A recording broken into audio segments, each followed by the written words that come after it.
আসসালামু আলাইকুম প্রিয় দর্শক। বাচ্চাদের খাবার রেসিপির আজকের পর্বে থাকছে বাচ্চাদের জন্য ওজন বৃদ্ধিকারী একটি পুষ্টিকর খাবার রেসিপি। এই খাবারটি আপনারা তৈরি করে 7 মাস থেকে 3 বছর বয়সী বাচ্চাদেরকে সকালের নাস্তায়, দুপুরে কিংবা রাতের ভারী খাবার হিসেবে দিতে পারবেন। বাচ্চারা অল্প খাবারেই বেশি পুষ্টি পাবে, সেই সাথে বাচ্চাদের ব্রেন ডেভেলপমেন্টে এবং ওজন বৃদ্ধিতে সাহায্য করবে। তো এখানে আর কথা না বাড়িয়ে চলে যাচ্ছি মূল পর্বে। প্রথমে একটা ব্লেন্ডারের জারে দিয়ে দিচ্ছি পরিমাণ অনুযায়ী চিরা। আমি এখানে সাদা চিরা ভালোভাবে ধুয়ে নিয়েছি, আপনারা চাইলে লাল চিরাও নিতে পারেন।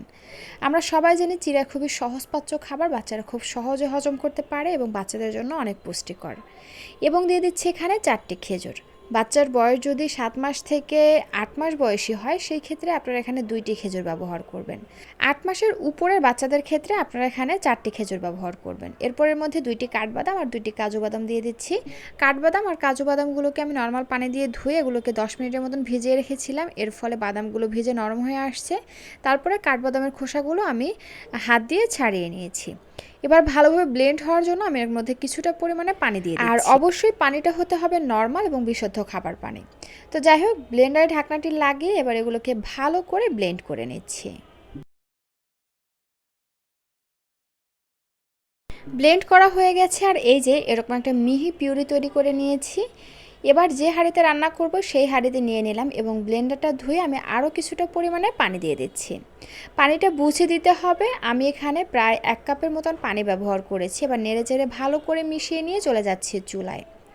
চুলার আঁচ মিডিয়াম এবং লোয়ের মাঝামাঝি রেখে এগুলোকে ঘন ঘন নেড়েচেড়ে এবার রান্না করতে হবে। তার আগে স্বাদের জন্য দিয়ে দিচ্ছি 1 চিমটি লবণ।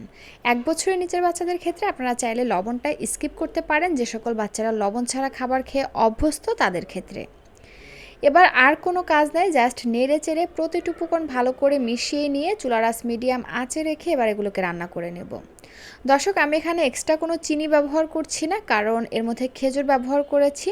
খেজুর ন্যাচারালি অনেক মিষ্টি থাকে, এজন্য আমি আর এক্সট্রা কোনো চিনি মিষ্টির মধ্যে ব্যবহার করি নাই।